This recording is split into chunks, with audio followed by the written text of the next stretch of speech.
বন্ধুরা, পুরীর জগন্নাথ দেবকে যখন এক ভক্ত রান্না করা মাছ নিবেদন করলেন তখন কি হয়েছিল?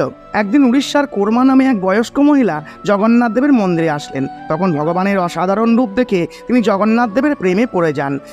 তারপর নজর যখন জগন্নাথ দেবকে নিবেদন করা প্রসাদের ওপর পড়ে, তখন তিনি দেখেন যে জগন্নাথ দেবের প্রসাদের মধ্যে সবই মিষ্টি জাতীয় খাবার, কোনো মশলা জাতীয় খাবার নেই। তখন তিনি ভাবেন, এত মিষ্টি খাবার গ্রহণ করতে কারোর ভালো লাগে না। জগন্নাথ দেব যদি কিছু মশলা জাতীয় খাবার পেতেন তাহলে ভগবানের ভালো লাগতো।